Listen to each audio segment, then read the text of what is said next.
আসসালামু আলাইকুম everyone, welcome back to my channel Lutfa village cooking. সবাই কেমন আছেন? আশা করি খুবই ভালো আছেন। আজ আপনাদের সাথে শেয়ার করব ম্যাগি ব্রেড রোল। বাসায় যদি ব্রেড থাকে তাহলে কিন্তু ঝটপট এই রোলটা আপনারা স্ন্যাক্স হিসেবে বিকালের নাস্তাতে খুবই ইজিলি তৈরি করে নিতে পারবেন। আর এই রোলটা আমি টু জেড টিপ সহকারে তৈরি করেছি।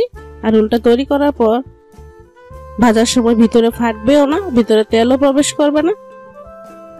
আর রোলটা তৈরি করতে পারবেন খুবই ইজি। এটা ভাজার সময় ফেটেও যাবে না বা ভিতরে কোনো রকম তেলও প্রবেশ করবে না। সম্পূর্ণ ভিডিওটা দেখুন, আশা করি আপনারাও পারফেক্ট ভাবে রোলটা তৈরি করতে পারবেন। তার আগে যারা এখনো আমার চ্যানেলটি সাবস্ক্রাইব করেনি, প্লিজ বন্ধুরা আমার চ্যানেলটি সাবস্ক্রাইব করে পাশে থাকা বেল আইকনটি প্রেস করে রাখবেন। ম্যাগি ব্রেড রোলটা তৈরি করার জন্য প্রথমে নিচ্ছি আমি এখানে নুডলস।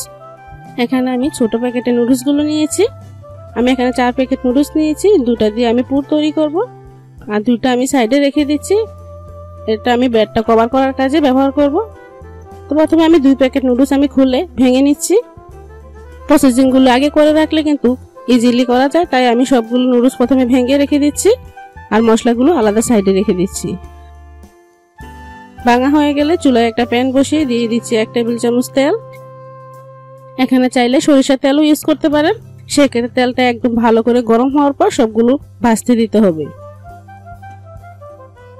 তারপর চুলায় দিয়ে দিচ্ছি 2 টেবিল চামচ পেঁয়াজ কুচি আর 1 টেবিল চামচ কাঁচামরিচ কুচি।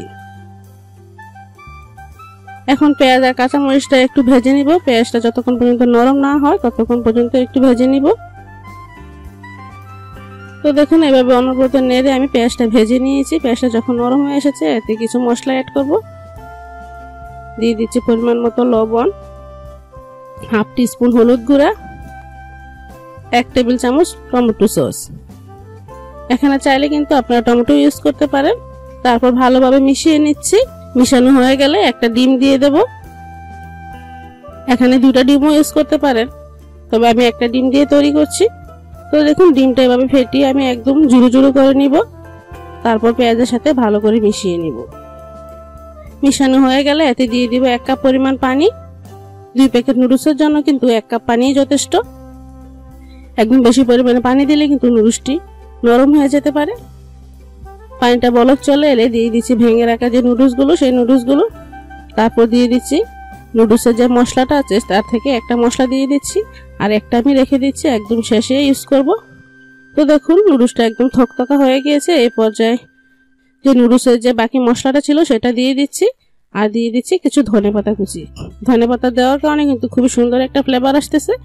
তো দেখুন এভাবে নেড়েচেড়ে আমি তুলে নিচ্ছি। তুলে একটা বড় বলে নিয়ে নিচ্ছি। এতে করে নুডলসটা খুবই ইজিলি ঠান্ডা হয়ে যাবে। তো দেখুন নুডলসটা একটু ছড়িয়ে দিচ্ছি। নুডলসটা ঠান্ডা হতে থাকে। এর ফাঁকে আমি বাকি প্রসেসিংগুলো করে নিচ্ছি। একটা বাটিতে নিয়েছি 1 টেবিল চামচ কর্নফ্লাওয়ার আর 2 টেবিল চামচ ময়দা। এটা দিয়ে আমি পাতলা একটা ব্যাটার তৈরি করব। তারপর দিয়ে দিচ্ছি পরিমাণ মতো পানি। আর অবশ্যই কোনো কিছু তৈরি করার আগে সব উপকরণগুলো আগে যদি আপনারা এভাবে তৈরি করে রাখেন তাহলে কিন্তু নাস্তাটা খুবই ইজিলি তৈরি করে নিতে পারবেন। তো দেখুন একটা ব্যাটার আমার তৈরি হয়ে গেছে। এখন আরেকটা বাটিতে নিয়ে নিচ্ছি 1 টেবিল চামচ ময়দা বা এখানে আটাও ইউজ করতে পারেন আর দিয়ে দিচ্ছি 1.5 টেবিল চামচ পানি। এটা আমি ব্রেডটা সিল করার কাজে ব্যবহার করব। এভাবে ব্যাটারটা গুলে কিন্তু ব্রেডটা অবশ্যই সিল করতে হবে, তা না হলে কিন্তু ব্রেডটা ভাজার সময় খুলে যেতে পারে। এটা কিন্তু অবশ্যই খেয়াল রাখতে হবে। তো দেখুন এই ব্যাটারটা তৈরি হয়ে গেছে। তারপর নিচে আমি যে 2 প্যাকেট নুডলস রেখেছিলাম সেটা দেখুন শক্ত কিছু দিয়ে ভেঙে গুঁড়ো করে নিতে হবে। একদম যতটা সম্ভব গুঁড়ো করা যায় এভাবে ভেঙে গুঁড়ো করে নিতে হবে। গুঁড়ো করা হয়ে গেলে একটা প্লেটে আমি ঢেলে নিচ্ছি। 2 প্যাকেট নুডলস আমি একটা প্লেটে ঢেলে নিচ্ছি। আর নুডলসের যে মশলা আছে সেটাও আমি নুডলসের মধ্যে দিয়ে দিচ্ছি। এতে করে উপরটা খেতে খুবই স্পাইসি লাগবে। তারপর নিচ্ছি ব্রেড। এখন আমি একটা ছুরির সাহায্যে ব্রেডের সাইডে ব্রাউন কালারের অংশগুলো কেটে নেব। আর রোলের মধ্যে যদি ব্রাউন কালার অংশটা থাকে সেটা কিন্তু খেতে ভালো লাগে না আর দেখতেও কিন্তু সুন্দর লাগে না। তাই আমি সাইডের অংশগুলো কেটে নিচ্ছি। আপনার যত পিস নেবেন সেই অনুপাতেই কিন্তু ব্রেডের অংশগুলো কেটে নেবেন। আর ব্রেডের সাইডের অংশগুলো কিন্তু ফেলে দেওয়ার কোনো প্রয়োজন নেই। এটা দিয়ে আপনারা ব্রেড স্ক্রাম তৈরি করে নিতে পারেন। তারপর আমি ব্রেডের পিসগুলো একটু বেলে নিচ্ছি। সবগুলো পিস কিন্তু প্রথমে বেলে নিতে হবে, তারপর আমি রোলটা তৈরি করব। তো দেখুন সবগুলো পিস আমি একইভাবে বেলে নিয়েছি। তারপর রোলটা তৈরি করার জন্য একটা ব্রেড নিয়ে মাঝখানে দিয়ে দিচ্ছি নুডলসের পুরটা, তারপর যে গাঢ় ব্যাটারটা তৈরি করেছিলাম সিল করার জন্য সেটা আমি সম্পূর্ণভাবে লাগিয়ে নিচ্ছি। আর অবশ্যই সাইডগুলো তো ভালোভাবে লাগাতে হবে, তা না হলে কিন্তু ভাজার সময় ভিতর থেকে পুরটা বেরিয়ে আসতে পারে। তো দেখুন এভাবে একটু এক সাইড ধরে একটু মুড়িয়ে নিচ্ছি, মুড়িয়ে একটু হালকা প্রেস করে নিচ্ছি, তাহলে কিন্তু রোলটা একদম তৈরি হয়ে গেছে। আর সাইড থেকে নুডলসগুলো বেরিয়ে থাকলে হালকা একটু চেপে দিবেন, তাহলে কিন্তু একদম তৈরি হয়ে যাবে রোলটা। তো দেখুন আপনাদের বোঝার সুবিধাতে আমি আরেকটা তৈরি করে দেখাচ্ছি। মাঝখানে দিয়ে দিচ্ছি পুরটা অবশ্যই যতটুকু প্রয়োজন সেই অনুপাতেই দিবেন, বেশি পরিমাণে দেওয়া যাবে না। তারপর সিল করার জন্য ভালো করে ব্যাটারটা লাগিয়ে নিচ্ছি। এখানে কিন্তু পানি ইউজ করা যাবে না, শুধু ব্যাটারটাই দিতে হবে, পানি ইউজ করলে কিন্তু ভালো করে সিল হবে না। তো দেখুন এভাবে একটু হালকা বেলে নিচ্ছি, তাহলেই কিন্তু হয়ে যাচ্ছে রোলটা। একইভাবে আমি সবগুলো রোল তৈরি করে নিয়েছি। তারপর যে পাতলা ব্যাটারটা আছে, ব্যাটারে আমি প্রথমে একটু কোট করে নিচ্ছি, তারপর আমি নুডলসের উপর দিয়ে দিচ্ছি। নুডলসে ভালোভাবে এপাশ ওপাশ করে ভালো করে কোট করে নিয়েছি, তারপর এটা আমি সাইডে রেখে দিচ্ছি। একই পদ্ধতিতে আমি বাকি সবগুলো করব। আর ব্যাটারে কিন্তু বেশিক্ষণ ব্রেডের রোলটা ডুবিয়ে রাখা যাবে না, এতে করে ব্রেডের রোলটা কিন্তু একদম নরম হয়ে যেতে পারে। তারপর আমি নুডলসের মধ্যে একইভাবে দিয়ে সম্পূর্ণ সাইড আমি কভার করে নিচ্ছি। এটা কাজটা কিন্তু আপনার ব্রেড স্ক্রাম দিয়েও করতে পারেন, যার যেভাবে সুবিধা সেভাবেই করবেন। তো দেখুন নুডলসটা দিয়ে ব্রেড রোলটা তৈরি করলে এটা খেতে কিন্তু খুবই ক্রিস্পি হয়। তো দেখুন সবগুলো তৈরি করা হয়ে গেছে। এখন আমি চুলায় প্যান বসিয়ে দিয়ে দিচ্ছি পরিমাণ মতো তেল। আর অবশ্যই এখানে তেলের পরিমাণটা একটু বেশি পরিমাণে দিতে হবে। তারপর তেলটা একদম ভালো করে গরম হওয়ার পর রোলগুলো দিতে হবে। অল্প আঁচে রোলগুলো দিলে কিন্তু রোলগুলো ফেটে যেতে পারে আর ভিতরে তেলও প্রবেশ করতে পারে। আর চুলার হিটটা কিন্তু প্রথম থেকে শেষ পর্যন্ত মিডিয়ামে রাখতে হবে। এক সাইড এরকম কালার চলে এলে অপর পাশে এভাবে উল্টিয়ে নিচ্ছি। কালার চলে আসার পর এভাবে কিন্তু একটু ঘন ঘন উল্টিয়ে ব্রাউন কালার করে ভেজে নিতে হবে। আর এটা ভাজতে কিন্তু খুবই অল্প সময় লাগে, খুবই ইজিলি কিন্তু এটা ভাজা যায়। তো দেখুন ব্রাউন কালার হয়ে গেলে আমি একটা স্ট্রেনারের সাহায্যে তেল ছেঁকে তুলে নিচ্ছি। একই প্রসেসে আমি বাকি সবগুলো ভেজে নিব। আর অবশ্যই এখানে খেয়াল রাখবেন চুলার হিটটা কিন্তু একদম মিডিয়ামে রেখে ভাজতে হবে, তা না হলে কিন্তু আপনার রোলের ভিতরে তেল প্রবেশ করে যাবে অনেকটা। তো দেখুন এক পাশ ভাজা হয়ে গেলে অপর পাশ উল্টিয়ে নিচ্ছি। দেখুন হালকা ব্রাউন কালার হয়ে গেলে এভাবে কিন্তু একটু পরপর উল্টিয়ে আমি একদম ব্রাউন কালার করে ভেজে নিয়েছি। তো দেখুন সবগুলো রোল কিন্তু আমার একদম ভাজা হয়ে গেছে। এখন আমি স্ট্রেনারের সাহায্যে তুলে নিচ্ছি। তো দেখুন দেখতে কতটা সুন্দর দেখাচ্ছে আর খেতেও কিন্তু অসম্ভব মজা।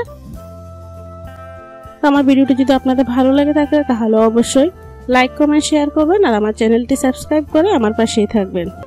এই বাবলসটা তৈরি করতে প্রথমে লাগবে আলু। আমি 3টা আলু মাঝখান দিয়ে ফালি করে সিদ্ধ করে নিয়েছি। এখন আমি আলুগুলো ছিলে নেব। এভাবে ছোলা সহকারে সিদ্ধ করলে কিন্তু আলুগুলোর পুষ্টিগুণ খুবই ভালো থাকে। দেখুন আমি সবগুলো আলু ছিলে নিয়েছি। একটা ছালনির সাহায্যে এবার ভালো করে ম্যাশ করে নেব। আপনারা কিন্তু অবশ্যই একদম চালনির সাহায্যে ম্যাশ করার চেষ্টা করবেন, তাহলে কিন্তু একদম মিহি হবে, কোনো বুটি বুটি বা দানা দানা ভাব থাকবে না। দেখুন একটু সময় নিয়ে ভালোভাবে মিহি করে নেবেন, তাহলে আপনার বাবলসটা খুবই সুন্দর হবে। দেখুন কি সুন্দর একদম ফুলের মতো হয়ে গিয়েছে। সবগুলো একইভাবে কিন্তু আমি ভাবে ম্যাশ করে নিয়েছি। এখন কিছু মশলা অ্যাড করব। দিয়ে দেবো পরিমাণ মতো লবণ, হাফ চামচ হলুদ গুঁড়া আর 3 চামচ কর্নফ্লাওয়ার। যারা হাতের কাছে কর্নফ্লাওয়ার না থাকবে তারা কিন্তু চালের গুঁড়োও দিতে পারেন। এখন ভালোভাবে মিক্স করে নিব। মিক্স করার একদম শেষ পর্যায়ে যখন দেখবেন একটু আঠালো ভাব হয়নি, তখনই আমি আটা অ্যাড করব 1.5 চামচ পরিমাণ। আটা অ্যাড করে ভালোভাবে মিক্স করে নিব। একটু সময় নিয়ে ভালোভাবে মিক্স করলে কিন্তু খুবই সুন্দর একটা ডো তৈরি হয়ে যাবে। দেখুন আমাদের ডোটা একদম পারফেক্টলি তৈরি হয়ে গেছে। এর ফাঁকে কিন্তু আমি তেল গরম হতে বসিয়ে দিয়েছি, কারণ আমি বাবলসগুলো তৈরি করার সাথে সাথে কিন্তু তেলে ছেড়ে দিতে হবে। এখন হাতে একটু তেল লাগিয়ে এভাবে একটু ঘুরিয়ে ঘুরিয়ে গোল শেপ দিয়ে নেব। গোল শেপ দেওয়ার পর মাথাটা একটু এভাবে আঙ্গুলের সাহায্যে চ্যাপটা করে নিব। ভিডিওটা একটু মনোযোগ দিয়ে দেখুন, তাহলে বুঝতে পারবেন আমি কিভাবে এই বাবলসের শেপটা দিচ্ছি। খুবই সহজভাবে এটা আপনার বাসায় তৈরি করতে পারবেন। এখন আমি তেলে ছেড়ে দিব। এভাবে আমি একে একে সবগুলো তৈরি করে নেব। নেওয়ার সাথে সাথে তেলে ছেড়ে দিব। দেখুন আমি যেগুলো আগে দিয়েছি সেগুলো কিন্তু ফুলে অনেকটা ফুলকো ফুলকো হয়ে গিয়েছে। আর বন্ধুরা খেয়াল রাখবেন, একদম বেশি পরিমাণে দিবেন না, তাহলে কিন্তু গায়ে গায়ে লেগে যাবে আর একভাবে ছিঁড়ে যেতে পারে। আর একটু অনবরত নাড়বেন যাতে একটার গায়ে একটা না লাগে। অনবরত নাড়ার পরে কিন্তু চারিদিকে এরকম ব্রাউন কালার হয়ে যাবে। যখন দেখবেন চারো সাইড এরকম ব্রাউন কালার হয়ে গিয়েছে, তখন একটা স্ট্রেনারের সাহায্যে তেল ছেঁকে তুলে নেব। তা না হলেও কিন্তু এক সাইড হবে আরেক সাইড পুড়ে যাবে। একটু লো আছে এভাবে ভাজতে হবে, তাহলে ভিতরটাও ক্রিস্পি হবে, উপরটাও ক্রিস্পি হবে। দেখুন লুকটা কতটা সুন্দর দেখাচ্ছে আমাদের পটেটো বাবলসটা। আপনার বাসায় যদি ঝটপট মেহমান আসলে বা বাচ্চাদের তৈরি করে দেন, তারা কিন্তু কখনোই বাইরের খাবার খেতে চাইবে না। মাত্র 2 থেকে 3 মিনিটে কিন্তু এই বাবলসটা আপনারা তৈরি করে নিতে পারেন খুবই সহজ পদ্ধতিতে। আমি আপনাদের খুবই সহজ পদ্ধতিতে দেখানোর চেষ্টা করেছি। আর ভিডিওটি অবশ্যই বাসায় একবার হলো ট্রাই করবেন। ভিডিওটি যদি আপনাদের ভালো লাগে থাকে, তাহলে অবশ্যই লাইক এবং কমেন্ট করবেন। আপনার লাইক এবং কমেন্ট আমাকে অনেক দূর এগিয়ে যেতে সাহায্য করবে। আর অবশ্যই আমার চ্যানেলটি সাবস্ক্রাইব করে আমার পাশেই থাকবেন। আমি একটা ভেঙে দেখাচ্ছি, দেখুন ভিতরটা একদম জালি জালি হয়েছে আর উপরটা একদম ক্রিস্পি।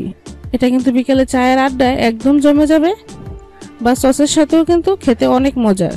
আজ এখানেই শেষ করছি। পরবর্তী ভিডিও দেখার আগ পর্যন্ত সবাই ভালো থাকবেন, সুস্থ থাকবেন। টাটা।